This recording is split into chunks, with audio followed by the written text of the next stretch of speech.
From Hollywood, Guns N' Roses!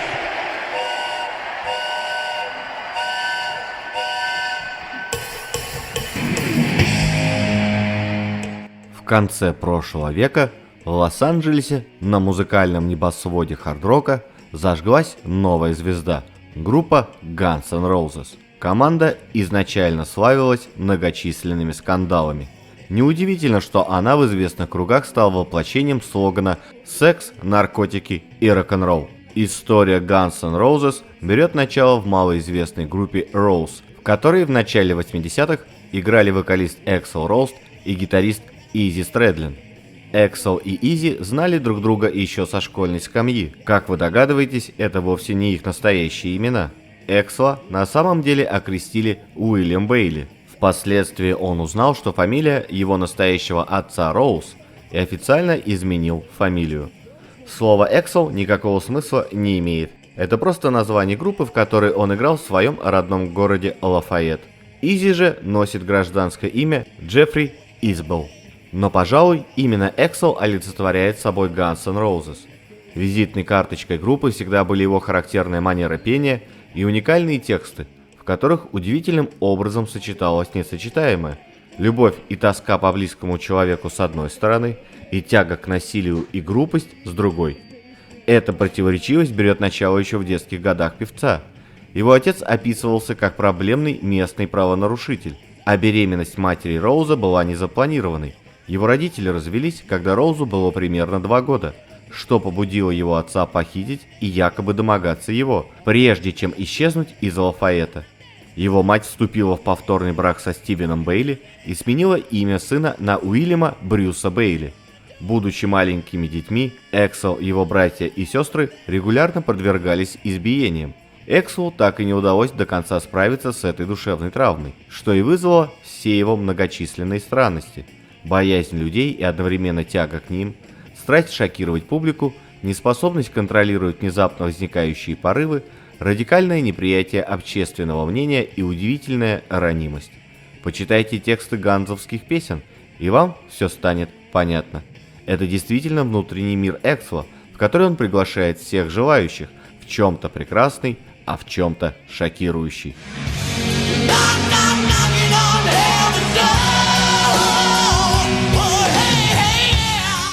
Перед продолжением повествования хочу порекомендовать вам сообщество ВКонтакте «Рок-агрессор», которое поставило себе цель ни много ни мало пропаганду хорошей музыки. Сообщество существует уже 2 года, здесь творческие админы с огромным багажом знаний из мира музыки. Атмосфера внутри сообщества ламповая и очень уютная. Здесь можно найти как и прогрессив-рок эпохи 70-х, так и современные жанры. Много классического тяжелого металла, тематические подборки, авторские посты с увлекательными описаниями.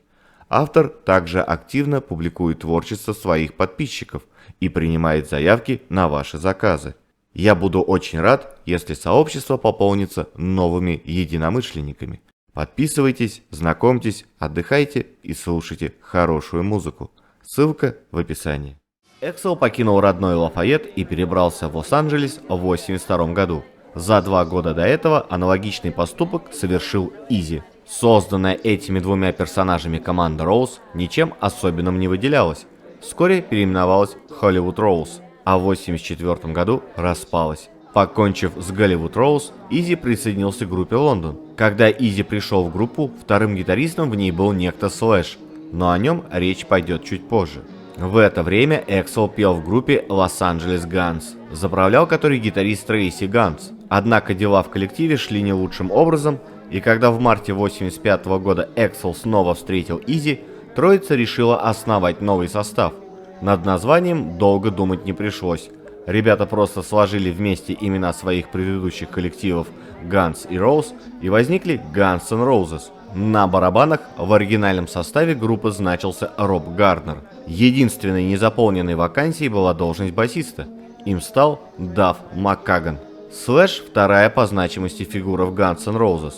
Его неподражаемая манера игры на гитаре, и искрометные соло сделали для успеха группы не меньше, чем пение Эксла или композиторский талант Изи. Слэша нельзя назвать самым виртуозным гитаристом планеты, однако у него есть уникальная способность передавать своей игрой любые оттенки настроения и тем самым превращать даже простую песню в драматическое произведение. Об авторитете этого гитариста говорят его уроки на страницах ведущих журналов, а выпущенная учебная видеокассета «Учимся играть на гитаре у Слэша» входит в обязательный курс Беркли, ведущего музыкального колледжа Америки. Изначально Слэш, Дафф и Стивен Эдлер играли в группе Road Crew, которая просуществовала чуть больше месяца. Однако за это время Слэш успел сочинить гитарный риф, который лег в основу одного из главных ганзовских хитов Paradise City. Тем не менее, в марте 1985 года Дафф ушел в Guns N' Roses, а в июне перетащил туда Слэша и Стивена. И так возник классический состав Guns N' Roses.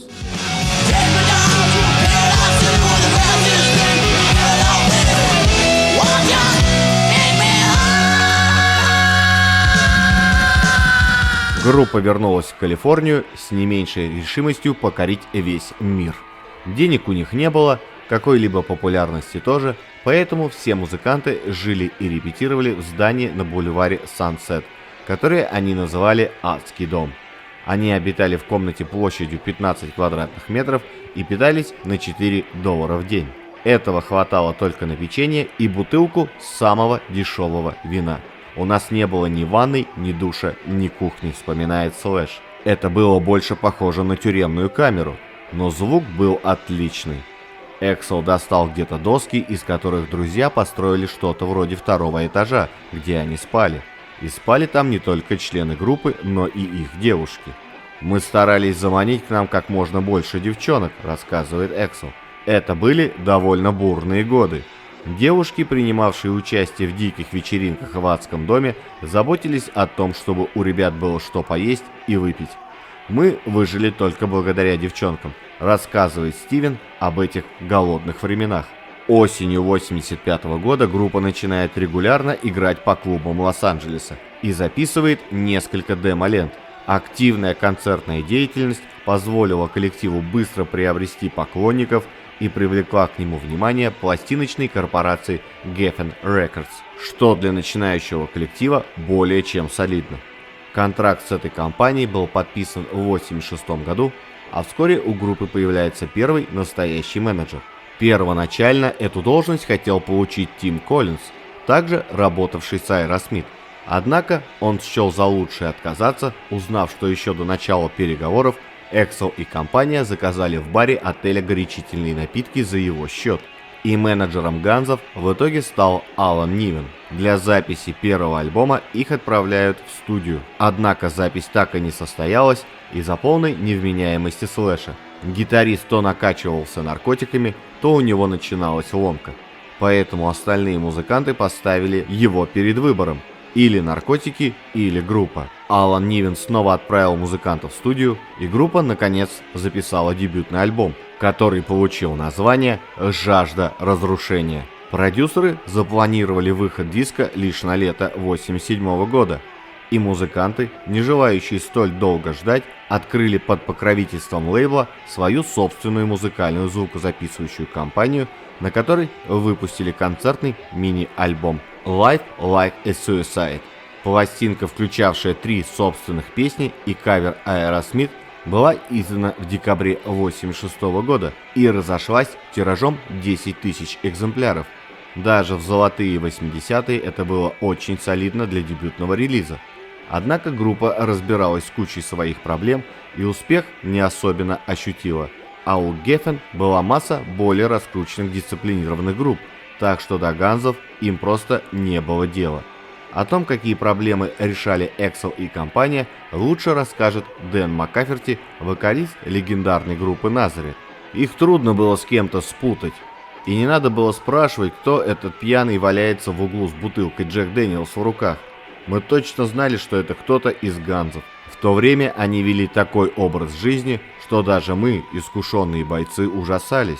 Я думал, что самое позднее, через год, они отдадут концы. Постепенно Guns N' Roses формировались как в музыкальном, так и в личном плане. Участники команды давали интервью, в которых откровенно заявляли, что в свободное от работы время они не прочь надраться, как свиньи, и побаловаться наркотиками. В то время как большинство рок-музыкантов публично отрекались от своих пагубных привычек и каялись, парни из Guns N' Roses, наоборот, всячески подчеркивали свое отрицание общепринятых норм и правил, при каждом удобном случае шокируя прессу. Эксел Роуз то и дело попадал в истории, так что выводил из себя даже самых терпеливых. Например, ему пришлось уходить в подполье, потому что его искали, чтобы отдать под суд по обвинению в изнасиловании. Пока он прятался, обвинения, к счастью, с него сняли. Вот так группа развлекалась всю первую половину 1987 года. Наконец, 15 июня Geffen начали шевелиться и выпустили сингл с песнями «It's So Easy» и «Mr. Brownstone». Это был не самый удачный выбор, на диске есть песни куда сильнее, но у ганзов так всегда, ни одно предприятие у них не начинается гладко.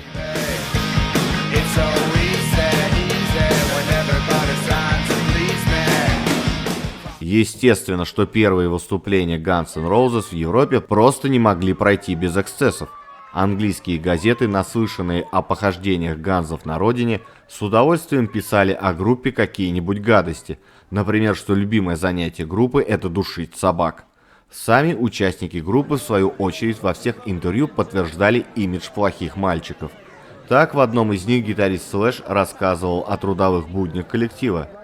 «Мы встаем к обеду и идем на концертную площадку проверять звук. Руки трясутся с похмелюги. Играть невозможно. Что делать? Приходится снова пить, чтобы привести себя в форму». Альбом «Жажда разрушения» увидел свет 31 июля 1987 года. Самый дерзкий рок-альбом всех времен. Олицетворение триединства «Секс, драгс и рок-н-ролл» в чистом виде. Позвольте представить дебютный альбом Guns N' Roses «Жажда разрушения». Такую характеристику дал ему журнал Q Magazine, по мнению которого этой работе самое место в первой десятке лучших альбомов всех времен. Даже теперь в западных музыкальных изданиях очень часто можно прочитать рецензию на альбом той или иной хард-рок группы, где критики буквально дословно пишут, что это самое лучшее, что я слышал со времен альбома «Жажда разрушения». На настоящий момент он разошелся по миру тиражом более 20 миллионов экземпляров и считается одним из наиболее сильных и успешных дебютных полноформатников в истории рок-музыки.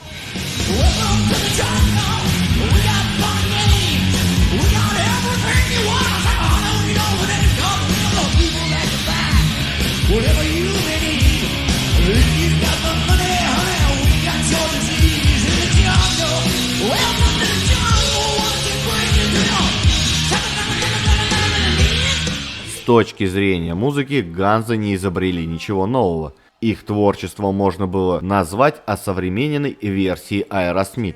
Однако, если Guns N' Roses и не были самой оригинальной группой, то самой убедительной это точно. Их имидж плохих парней никогда не был игрой, а грубость и резкость текстов группы никогда не были нарочитыми. Впрочем, попадались на альбоме и совсем другие песни, нежные и проникновенные, которые принесли музыкантам успех у женской части аудитории. Девушки стали бегать за Экслом и остальными членами группы в еще больших количествах, чем раньше.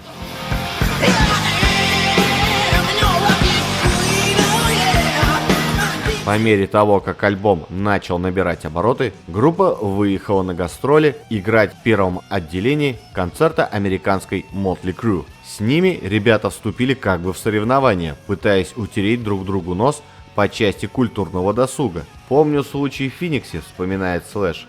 «Я обторчался кокаином так, что расфигачил весь гостиничный номер и голый, весь в крови, носился по коридорам и вестибюлям. Прибыли какие-то санитары, фельдшеры меня увезли, потом пытались отдать под суд, но, к счастью, я что-то им складное наврал». Осенью 1987 года группа возвратилась в Англию играть в первом отделении у Aerosmith. А в то время у Aerosmith вышли какие-то неувязки в Америке, в Англию они приехать не смогли, и менеджер Guns N' Roses Алан Нивен решил идти напролом, провести гастроли под своим именем. самим стать красной строкой.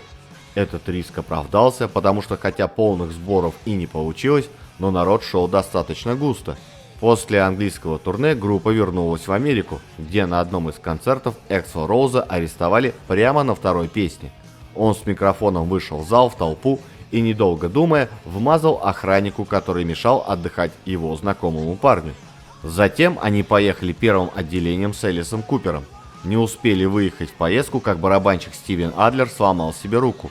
Его по пьяному делу выкинули из бара, и он со злости, что из силы, вмазал кулаком по фонарному столбу. Пришлось брать на замену свободного ударника. После окончания этой поездки были предложения от Дэвида Ли Рота и от группы AC/DC, но каждый раз, когда выяснялось, что за репутация у лос-анджелесских парнишек, от их услуг немедленно отказывались. Судите сами, Эксел Роуз вообще не явился на концерт в городе Феникс. Тут уж сами ребята возмутились до такой степени, что решением коллектива уволили его. 3 дня спустя, правда, когда на сердце отлегло, то снова восстановили. Но вот когда через несколько дней в мае 1988 года они выехали на гастроли с Iron Maiden, исчез басист Дав. Он, видите ли, решил жениться на некой Мэнди Брикс.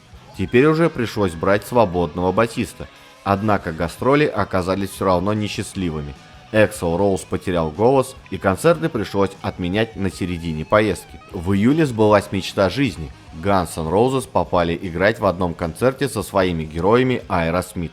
Старались, держали себя в руках, дисциплинку, понимаешь, подтянули, но и тут бывали срывы. Например, в Филадельфии к служебному входу в концертный зал было не подъехать, дорогу преграждали временные знаки. Брат Эксла, недолго думая, из машины вылез и знаки переставил. Появился охранник, началась перебранка, а потом потасовка и драка. Приехала полиция и забрала их в кутузку. В общем, опять пришлось задерживать концерт. К этому времени их альбом отметил свой первый год, и подарком к этой годовщине было первое место в списке журнала Billboard. Guns N' Roses стали самой популярной рок-группой США, не вылезали из эфира MTV и радиостанций по всей стране. По словам Ларса Ульриха из Металлики, они стали самой крутой группой во вселенной.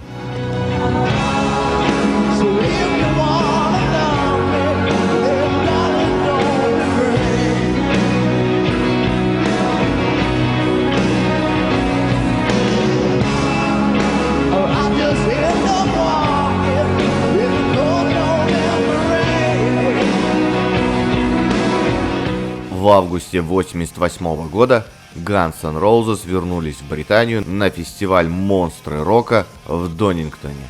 На афишах имя их было внизу. Над ними красовались Megadeth, Дэвид Ли Рот, Kiss и, наконец, красная строка фестиваля британская Iron Maiden. Однако 107-тысячная фестивальная толпа с самым большим интересом и нетерпением ждала появления именно Guns N' Roses. Так что, как только они вышли на сцену, вся эта людская лавина хлынула вперед по размокшей от дождя глинистой лужайке и в этой давке задавила 2 пареньков.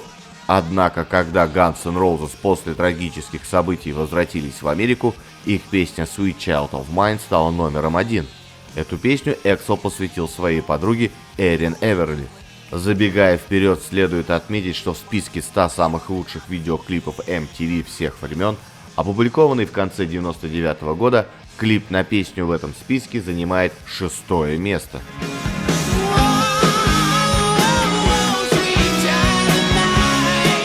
В том же году Geffen выпустили пластинку Guns N' Roses Lies, на первую сторону которой вошли все песни с мини-альбома Life Like a Suicide, а на вторую 4 акустических трека.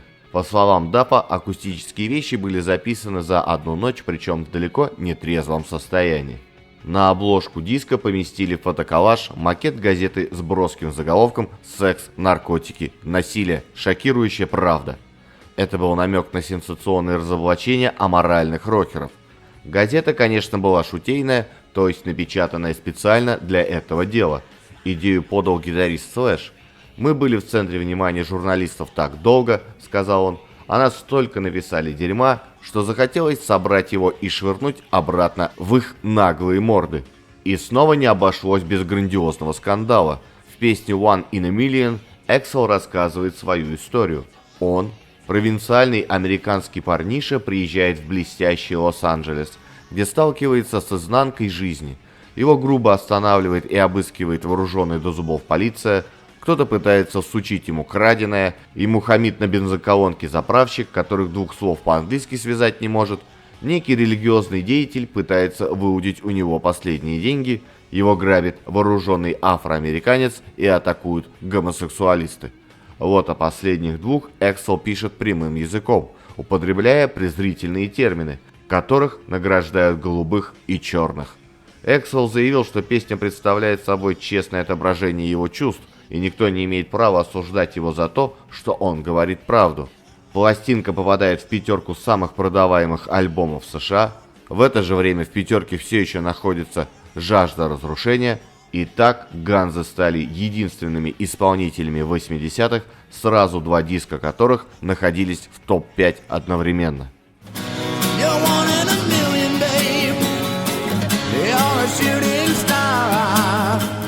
Альбомы продавались бешеными тиражами, пошли большие гонорары, они стали достигать шестизначных цифр. Впервые за последние 2 года непрерывных гастролей и записей решено было передохнуть.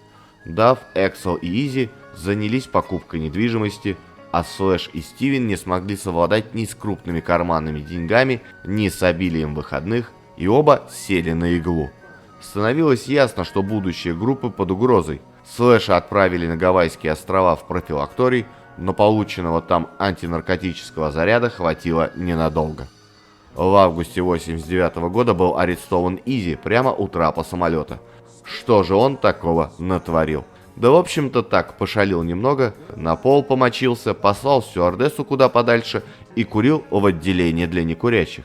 Очередное знаменательное событие в истории группы произошло в октябре 1989 года, когда Ганзов пригласили разогревать самих Rolling Stones.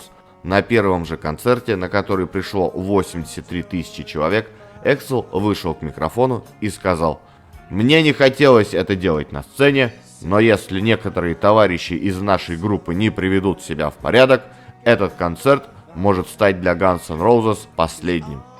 Такое выступление Эксела в стиле лучших комсомольских традиций, непримиримое, принципиальное, высказанное при всех, как ни странно, возымело действие. Дедушки рока высоко оценили выступление Guns N' Roses, более того, музыканты двух групп подружились. Но в 90-м году группа начала появляться все чаще уже не в музыкальной хронике, а в скандальной. Вершины в этой области достиг Слэш. Во время вручения группы награды видеоканала MTV за 1989 год Слэш поразил видавших виды режиссеров американского телевидения отборным матом до такой степени, что им пришлось прервать прямую трансляцию. В апреле 90-го года состав пополнился клавишником по имени Дизи Рид. В том же месяце Дав разводится с женой Мэнди, а Эксел женится на Эрин Эверли. Этот брак также оказался непрочным, супруги прожили вместе всего несколько месяцев и официально разошлись в январе 91 года. Есть основания полагать, что песня Estranged посвящена именно этому эпизоду в жизни Эксела.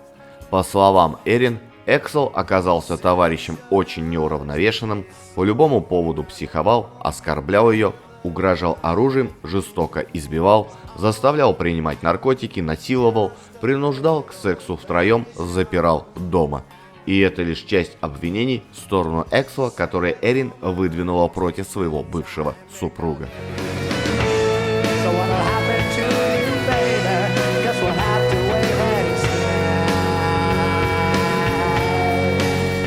Вскоре Эксел Роуз попал снова в скандальную историю благодаря своему необузданному и вспыльчивому характеру. Дело было так. Никого не трогая и не обижая, Эксел сидел и слушал свои любимые записи. Соседке Габриэле Кентер надоело слушать эту слишком громкую музыку, и она отправилась к Роузу, чтобы найти компромисс. Эксел, которому помешали заниматься любимым делом, недолго думая, разбил бутылку вина о соседскую голову. А в результате была вызвана полиция для решения спора. Эксел сказал, что принял ее за одну из своих полоумных фанаток и вспылил. После этого, рассерженный бесцеремонным вторжением посторонних в собственную резиденцию, Эксел переезжает в другое место и нанимает себе 20 телохранителей. В июне 90-го года вышел в свет саундтрек к фильму Days of Thunder, на котором группа представлена кавером Knocking on Heaven's Door. А через месяц в магазинах появился сборник Nobody's Child, в который вошла новая песня Ганзов Civil War. Этот трек стал последним для барабанщика Эдлера. Его в том же месяце официально уволили из группы. Трижды его отсылали в лечебницу, и каждый раз он срывался. Пытались применить метод личной опеки. Басист Дав, вооружившись револьвером, гонялся за торговцами, которые сбывали дурь Эдлеру, но ничего не помогало. Поведение его становилось таким непредсказуемым, что ребята хоть и неохотно, но решили с ним расстаться. Как сказал однажды Слэш, сначала Стивен жил ради секса, наркотиков и рок-н-ролла, затем ради наркотиков и рок-н-ролла прошло время, и он стал жить только ради наркотиков. Место барабанщика в итоге занял Мэтт Сорум. С ним работа пошла быстрее. И к сентябрю 90-го года группа записала 36 песен. Возник вопрос, каким образом издавать весь этот материал. Первоначально группа хотела сделать бокс из 4 CD. Однако менеджеры отговорили их от этой затеи, резонно заметив, что мало кто из фанов сможет позволить себе столь дорогое удовольствие. Тогда было решено издать 2 компакта в один день, а потом еще один. Название для альбома Эксел позаимствовал у картины авторства некого Марк Костаби. В итоге, используя свою иллюзию 1 и 2, действительно вышли в один день. Первый диск включал в себя 16 песен, второй 14, а вот третьего диска поклонники так и не дождались.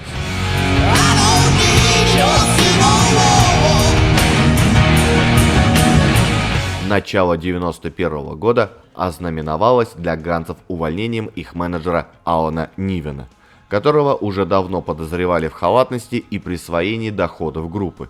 Пока музыканты проводили все время под кайфом, им не было до этого никакого дела.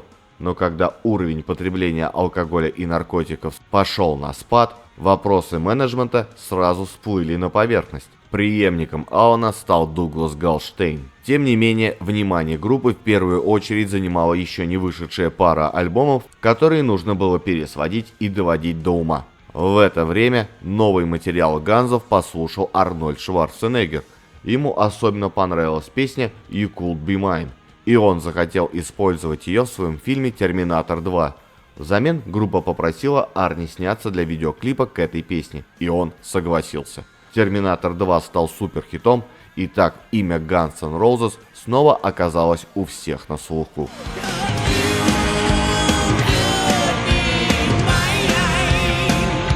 Понятно, что именно «You Could Be Mine» стала первым синглом с новых альбомов. Однако еще до ее выхода Ганзы начали беспрецедентное мировое турне, которое продолжилось больше 2 лет.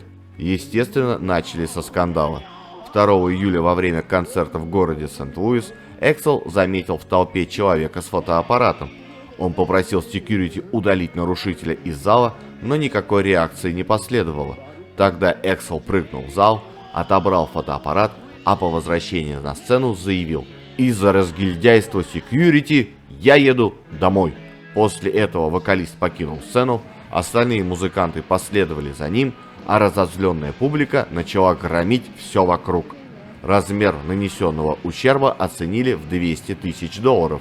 В итоге Guns N' Roses лишились аппаратуры, а против Эксела завели уголовное дело по обвинению в провоцировании беспорядков. Наконец, в сентябре 1991 года двойной альбом поступил в продажу. В первую же неделю после выхода они занимают 1-е и 2-е место соответственно в хит-параде.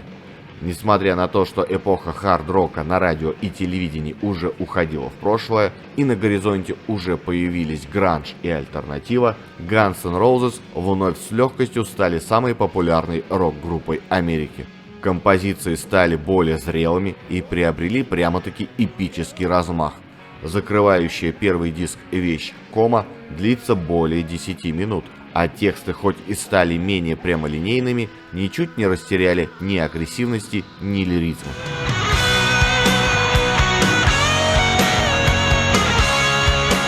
7 ноября 1991 года Guns N' Roses должны были начать съемки видеоклипа на песню «Don't Cry».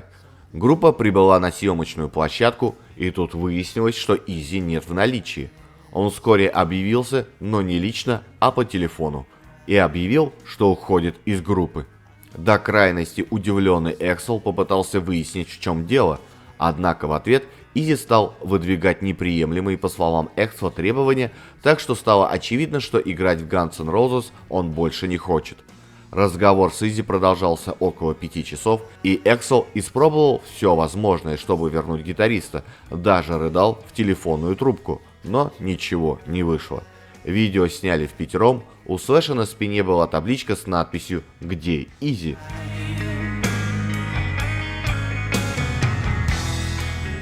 Для второй части американского турне, которая началась меньше чем через месяц, второй гитарист был необходим. Так в составе появился Гилби Кларк.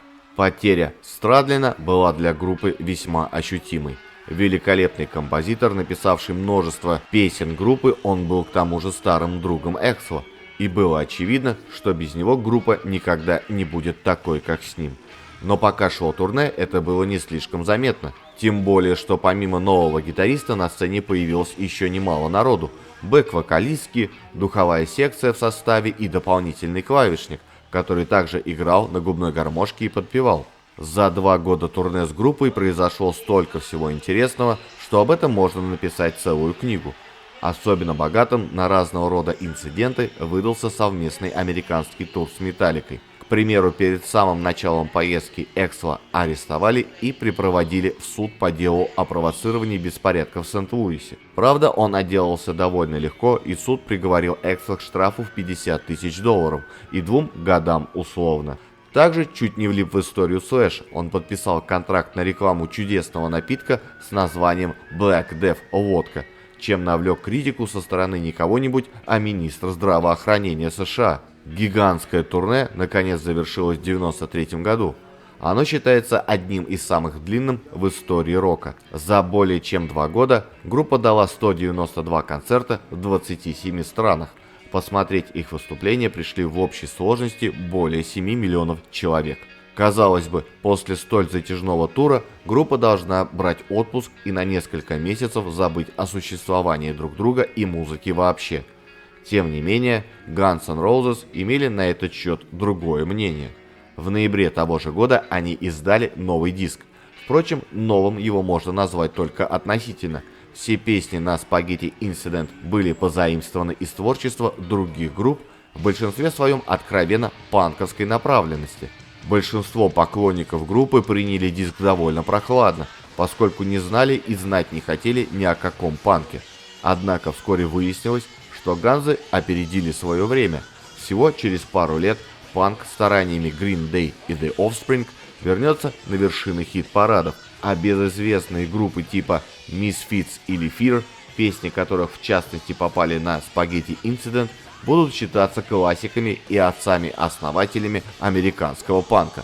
Пока же альбом расходился довольно вяло, несмотря даже на великолепный хит-сингл Since I Don't Have You, для которого был снят очень красивый видеоклип.